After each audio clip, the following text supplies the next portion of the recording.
video's looking beautiful as always. As with most YouTube channels, we are months behind in our editing. So for this video, I wanted to basically cover our arrival back in Annapolis after being away for a while the boat was on the hard during hurricane season. And there's a jumble of stuff in the video today. We've got the various tasks that we've had to do in projects. So there's a lot of project related stuff, and then there's also us visiting the boat show, where our invite to join Talisman, our open house, was a tremendous success. We had 30 people or so come by on Saturday, and that was great. And we gave away a lot of free beer, but not only that, the subscribers and fans brought their own alcohol for us. So we got quite a bit of beer, craft beer, and some bourbon, and a whole bunch of cool stuff. And that was very nice. So we enjoyed that as much. It's kind of fun being quasi-famous. We also got to meet a lot of the other YouTubers, and I, regrettably did not video as much as I should have. Nonetheless, take a look at what's going on aboard Talisman. These are our new toys, our new way of getting around. Hopefully, nice and compact, something that you can store on a boat. It's not so big the way bicycles are, and yeah, we got the kind of the bigger air-filled tires so that we could use it on rougher terrain. That's the big thing. Oh my God, I'm gonna die doing this. We are gonna die. What does it say in the instruction manual about? Two-handed. About riding one-handed on the thing. Keep an eye on where you're going and use two hands. Yeah, I'm not so sure about this whole thing. This is what a canvas project ends up looking like pretty quickly. We have our big industrial straight stitch sewing machine, which will be the workhorse for this whole project, but it's tough, and we have issues with fit and finish on this. And I'm looking at the old fabric and noticing that there's some. I'm wondering if Wendy maybe got this reversed during production. When we bought the boat, she did this in the US while I was in Scotland. It was tough. She pulled a couple of all-nighters in order to get this work done, and barely made it to the airport with everything. So she was under a tremendous amount of stress trying to get this put together. So we're going to redo it this time and fix all the problems and bring the machine with us back to Annapolis. And I should be able to get this bimini top done here in a couple of days. I'm actually working quite slowly. It's been hard to get motivated with the amount of time we have on our hands here. We're just kind of killing time, which is nice. We get to spend time with the family and all that. But as far as getting the boat ready to go, I think until I've got a real time crunch going, I'll be just doing a little bit at a time. Just kind of the way it is. I'm lazy. Well, the trick to cutting out the fabric is to start with your biggest pieces first. So these two rolls over here are the two main pieces of the bimini, and then these are the kind of the pieces that sew onto the various parts. It does always help to document, what you're cutting and what the measurements are, and this will help if there's any problems later on. We can debug, where it came from.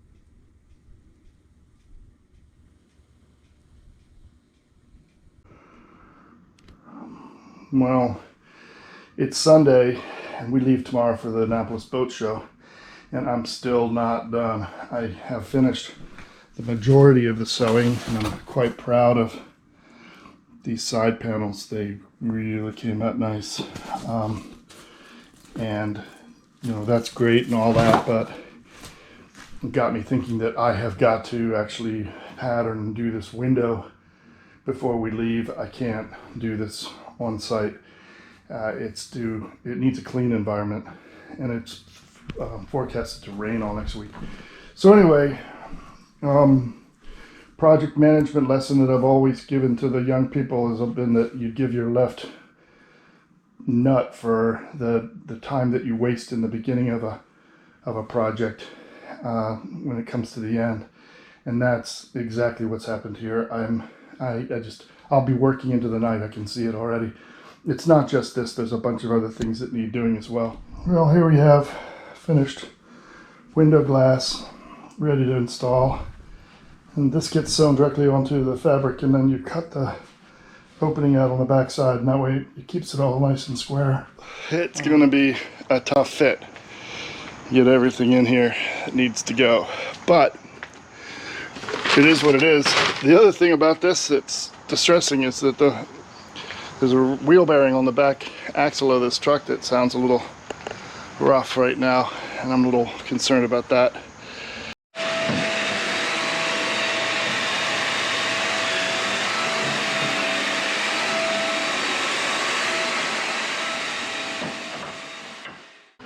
Boat show's going on right now, and so we're the yard is actually kind of empty right now. All the professionals are at the show.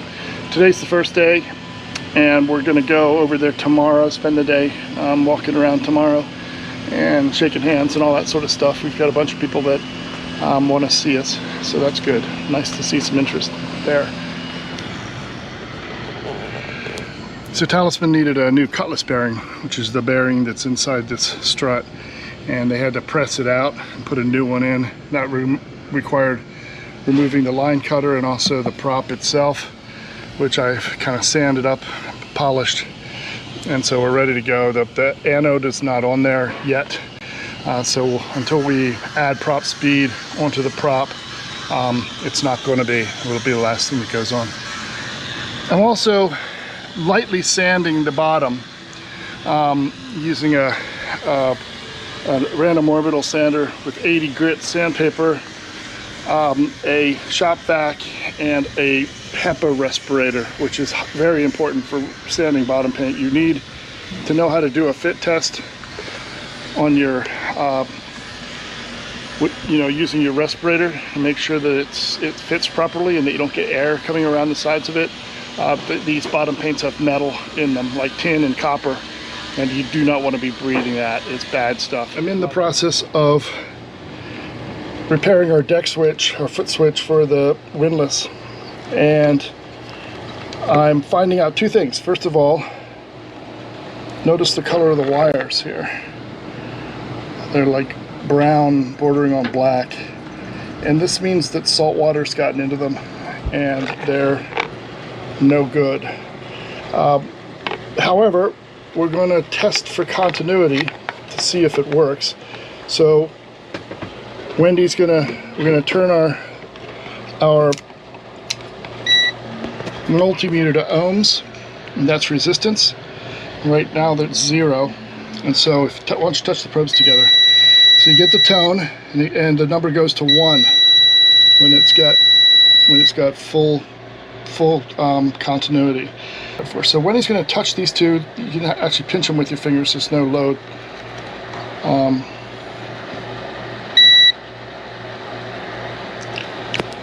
Okay, so she's got that. Now I'm going to press the button, and if it works, I'll get tone.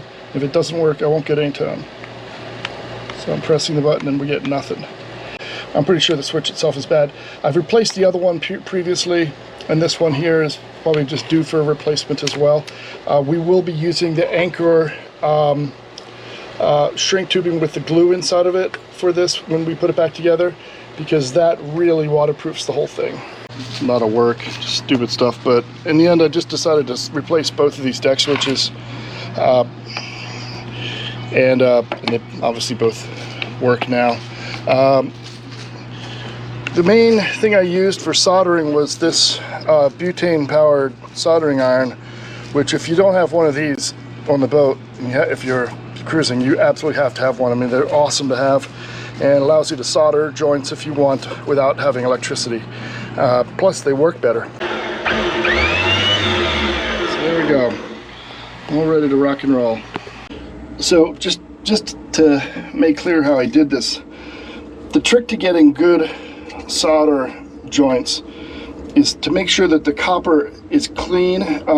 If you have pre-tinned boat wire, it solders even better, but I started off by spraying it with this fast drying contact cleaner after I twisted the wires together.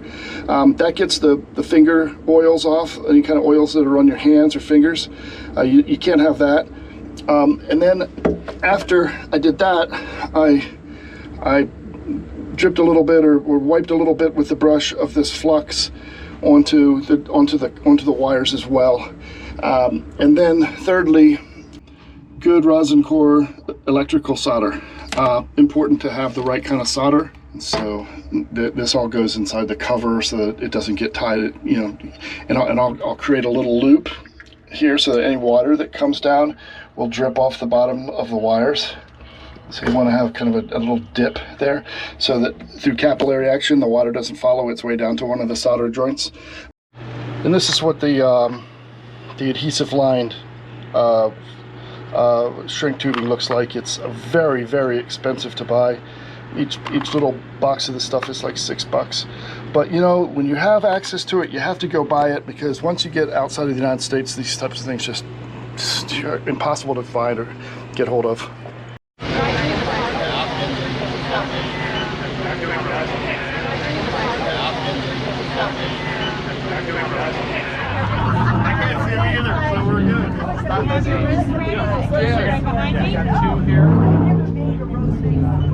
So we got an ML50 here, ready to go, and here's the Dufour tent. Everybody's got their flags up so you can see.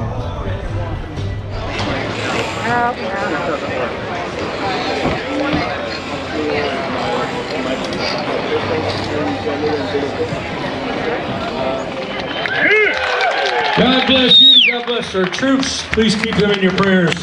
Enjoy the rest of the boat show. We were here a couple of years ago, Kevin, and right at noon, it was the Air Force was playing Navy over here at the stadium, and right at noon, F-16s went over the quadrangle at the Academy.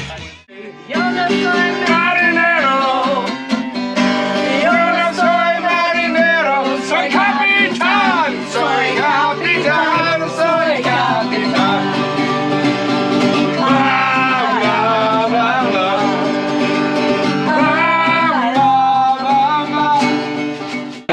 We decided to swing by the Quantum sail loft here in Annapolis, Maryland, for the Annapolis Boat Show, and just wanted to show you what a real sail loft looks like. We've got this elevated platform where they can lay all the sailcloth out, and then the machines are set so that you can move the material around. It's really cool.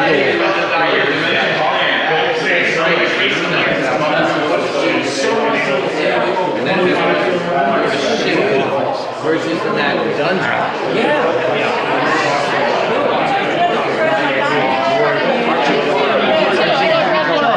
Red wine, baby. Marissa, say hi. All right, we're at James is with us. James Anderson. Getting ready to start working on this winch, and it's an electric winch.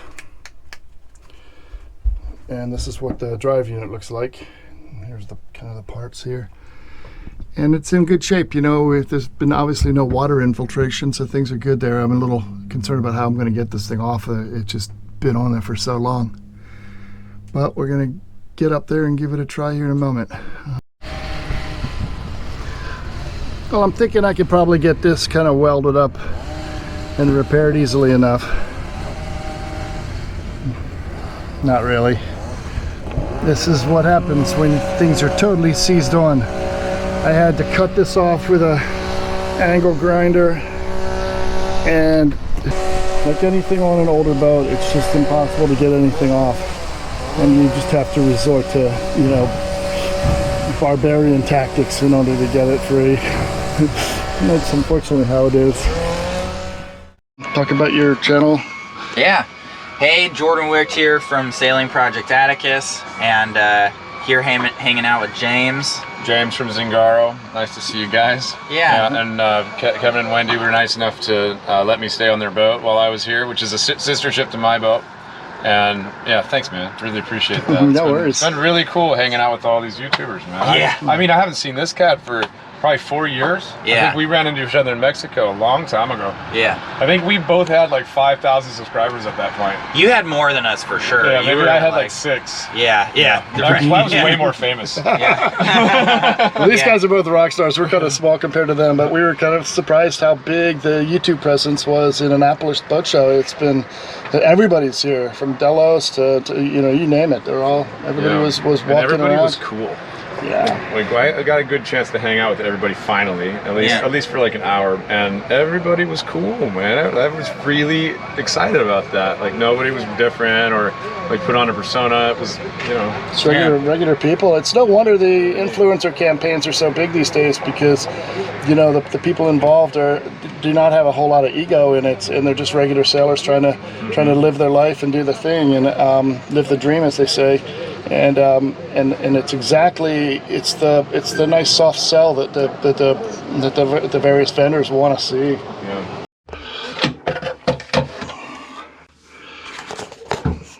So,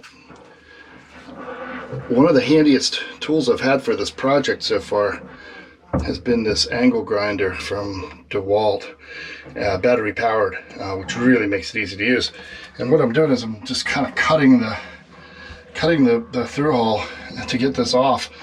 I mean, I could sit here and fight this for days and probably never really get anywhere, but destructively removing it seems to be the way to do it. And from here I'm going to see if I can't just break it off, because I can't get that blade in there any further without taking off the guard, and I really don't like working without the guard. I think this is a little bit on the pink side for this, which means the zinc has been leaching out of the metal and weakening the bronze, and this is what we're really trying to protect against. The way these things fail is somebody's trying to shut the Seacock off and it's stiff and they're giving it all they've got, and the next thing you know, the through hole itself breaks. The skin fitting, as they call it, as oyster and the Brits call it, comes flying off, and then you've got water coming up through the boat. Now, one of the things on this particular boat is that it's a coated boat, which in Britain means it's set up to be charter specification, even though this boat was never chartered. And one of the rules is you have to have softwood plugs. And what happens is if you break this thing off and water's gushing in, you grab one of these plugs and you shove it in the hole. And when it gets wet, it'll swell and become very difficult to remove. And that's good. Then you don't want it coming loose. And then, you know, then you've got a manageable problem, something that you can come later and fix. They're tied off with strings to make sure they don't float away. Super important to tie them off and have them handy. You have to have this. Here in the U.S. we have to use non-tin based bottom paint, so I've had to do a primer coat in this lovely yellow.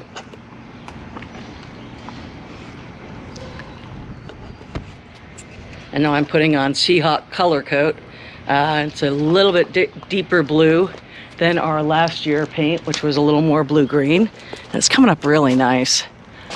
This is just the first coat. How's it going, Kev?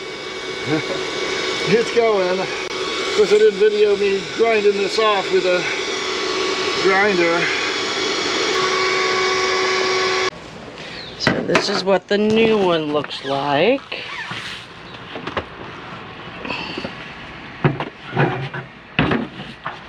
It's all beautiful and perfect underneath.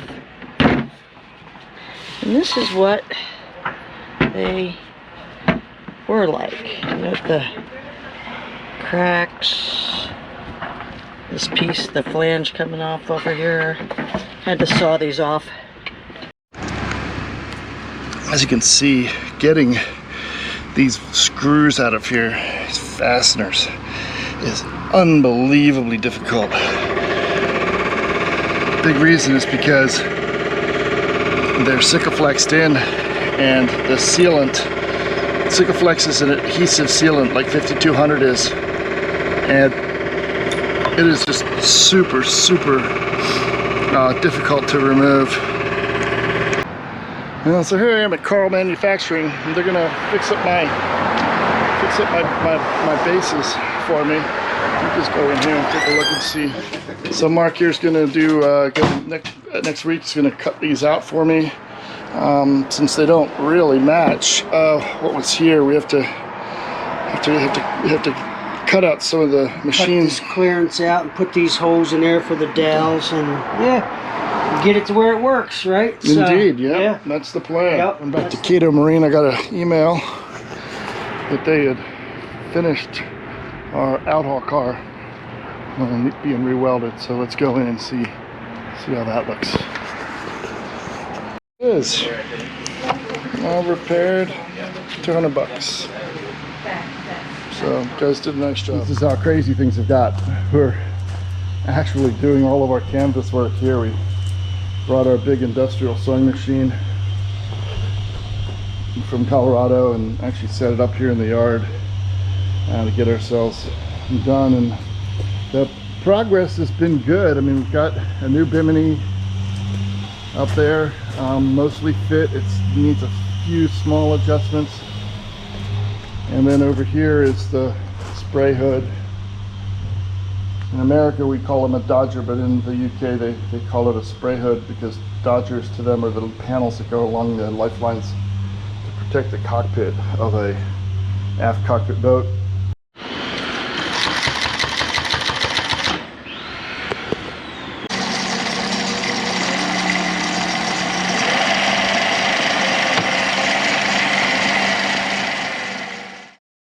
This is always fun, but you gotta wear the protective gear for all of this stuff, and I probably should have bigger glasses on, but can't fit anything over my readers. The next thing that gets done is take this kind of cheap $50 Sawzall I bought and cut three cuts, and you can kind of see here I've cut back into the Sikaflex. That's not really a fiberglass yet. All that's just gunk that's got to come out. But even if it was into the fiberglass, it wouldn't really matter as long as it's waterproofed sufficiently. On the install, we'll have a lot of Sikaflex and sealant around in there to make sure that we don't have any problems. Here's my beautiful wife making new bags for our scooters, so we don't have to get sand and gunk all inside the boat, and keep them dry while we're going in the dinghy if need be. How's it coming? We have one done, and I may die before I finish the second. Yeah. You know, she's got herself all set up here. What are you up to? We cleaned up the prop. We're applying some prop glide to the propeller and the shaft, and we'll be ready to go. Just a top coat after this, and it's all good. Excellent. Scott has volunteered to be one of our crew on the passage out to Bermuda and down to the islands, and so he volunteered to come. He also volunteered to come and do some work. So we said, "Oh, we'll take that free labor." That's right. And he's been hustling all day. I'm impressed. No, it's been great. Learning a lot. Yeah, stuff you don't really want to learn sometimes. Through holes. Yeah, through holes. Wendy painted the hull, and it's great. We're going to put another coat of bottom paint on tomorrow, and then we paid some guys to professionally polish the hull because there was just absolutely no time between all my other projects.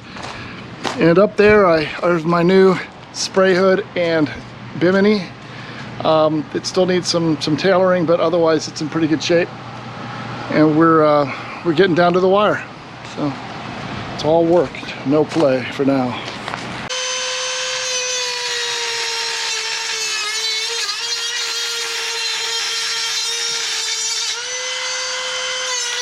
All right, definitely something you need a respirator for, but that's how we get this glass away from the locking ring. Anyway, they glassed this in, which is just ridiculous really, and everybody asked why.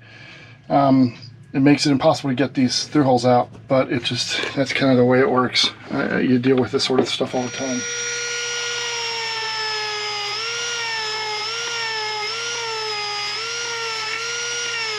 So all the old sealant has to come out.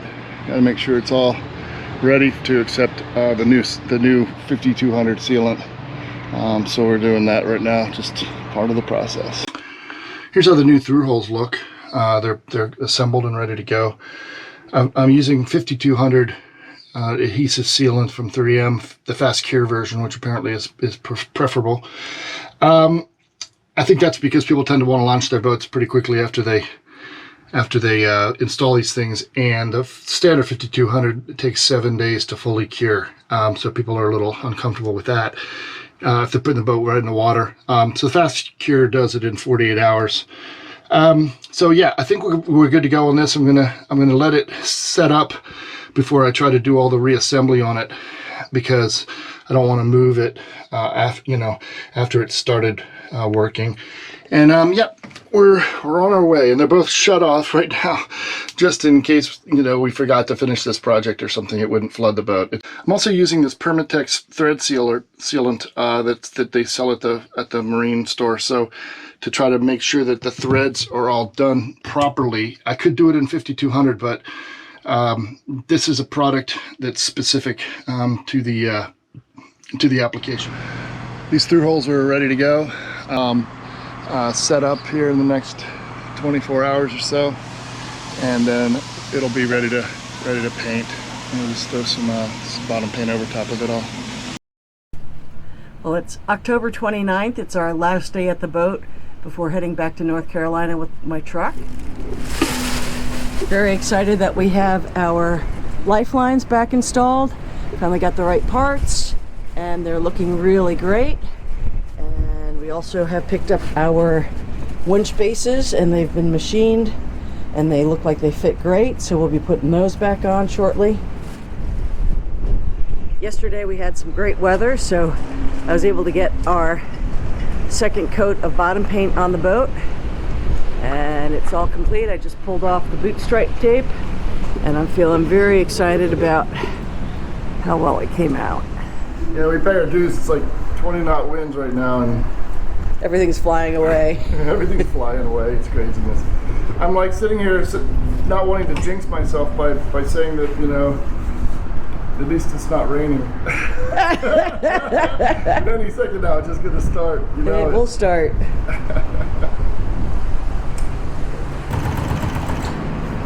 Using a binding foot. He's so good. Well, there I was working out in the rain, and this is what it looks like now. The entire dock is underwater. They had to shut off the power to all the pedestals on the docks.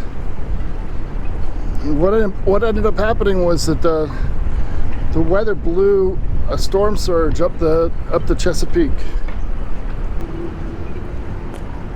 Craziness. They don't have floating docks yet because they really don't have much of a tide.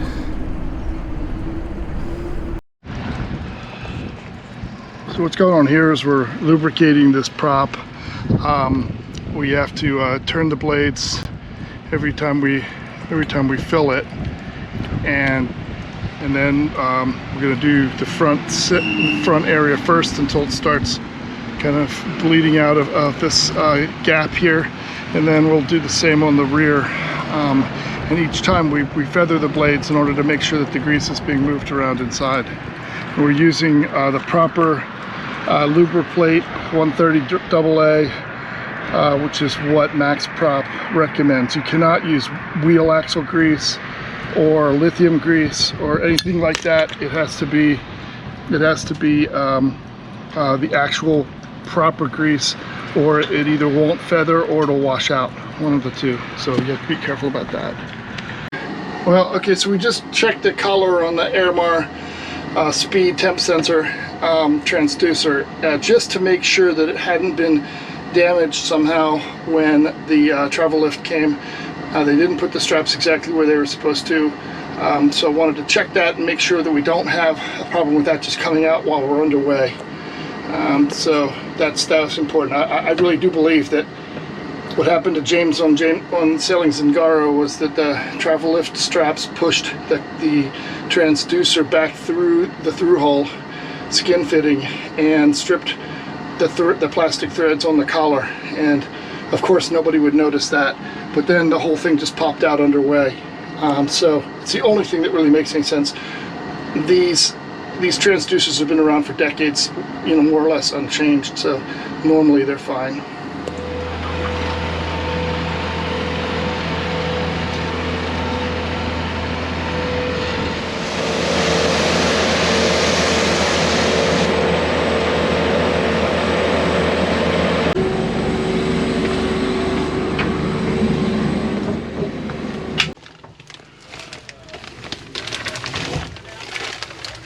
See any water? Hey, you guys good on the bow?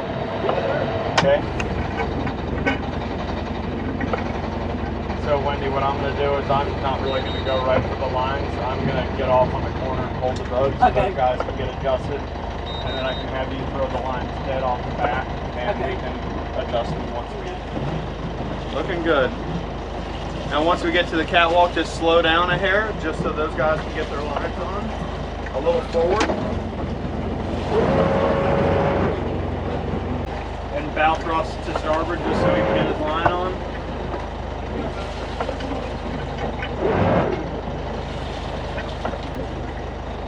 So let's go ahead and drift back just a hair.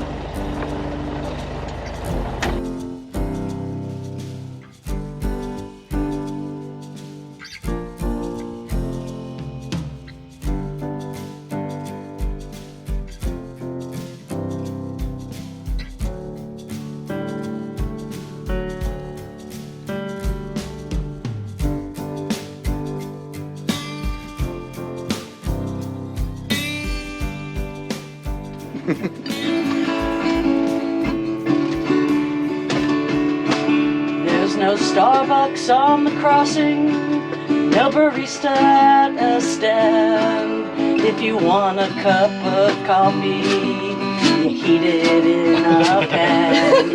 If your freezer stops working and your food all rots away, pull out your trusty fishing pole. One tuna will save the day. On the crossing, oh, on the crossing. Sunny days and moonlit nights, raging squalls. Oops, can you read my own writing? Raging squalls and monster waves on the crossing. Now the winds have veered at 3 a.m. and Talisman needs to jive. The crew wakes up, runs out on deck, and takes it all in stride. Turn the page! And if it rains on your watch, you stand and soak it up. No running home to mommy, you all know Buttercup. On the crossing, oh, on the crossing. Sunny days and moonlit nights, raging squalls and monster waves. On the crossing,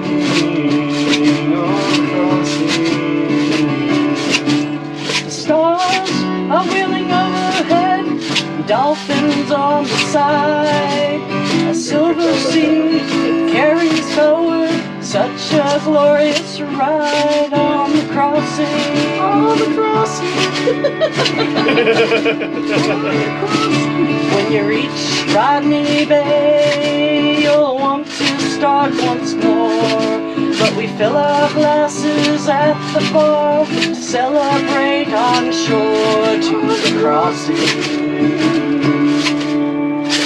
Nice. Yay! That's great. That's Yeah. great. Awesome. Nicely done. Very cool. That's your theme song for the show? Yeah. Yeah. I love it. Great.